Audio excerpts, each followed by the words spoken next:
అందరికి కనపడుతుంది, back end ఎవరికి కనపడదు.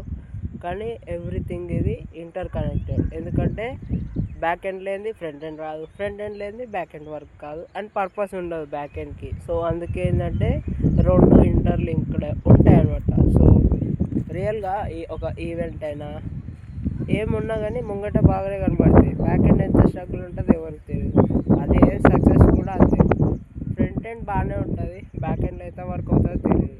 సో అలానే చూసుకుంటే ఇప్పుడు ఈవెంట్ జరుగుద్ది, ఈవెంట్ జరిగినప్పుడు అన్నీ మంచిగా కనబడతాయి, కానీ బ్యాక్ ఎండ్ దాని గురించి ఎంతమంది కష్టపడతారో ఎండ్ థింగ్స్ చేస్తారో ఎవరికి తెలియదు.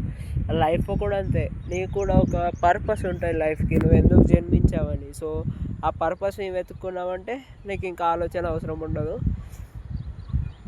అండ్ ఇంకొకటి ఏంటంటే, అండ్ నాకు ఒక థింగ్ అర్థమైంది. అండ్ జూలై సినిమాలో ఏమంటారు ఈ పేరు రావల్ మూర్తి, ఆయన ఏం చేశాడంటే, సో అదే పాస్పోర్ట్లు ఇస్తాడు కదా ఆ మూవీలో, పేరు వస్తలేదు, బాలాజీ బాపూజీ ఉంటుంది. సో ఆయన సోను సూద్ అంటాడు, ఇప్పుడు నేనే చేయాలి అని అంటాడు. ఇరికినాక ఇవన్నీ జైలుకి వెళ్ళి ప్రాసెస్ ఇరికినాక నన్ను టార్చర్ పెడితే నేనేం చేయాలి అంటే, ఆ విషయంలో సోను సూద్ అడుగుతాడు, అది నేనేం చేయాలి ఇప్పుడు అంటే, లైఫ్లో నీకంటూ క్లారిటీ ఉంటుంది. సో ఎవరిని ఎప్పుడు ఏం చేయాలని అడగకు.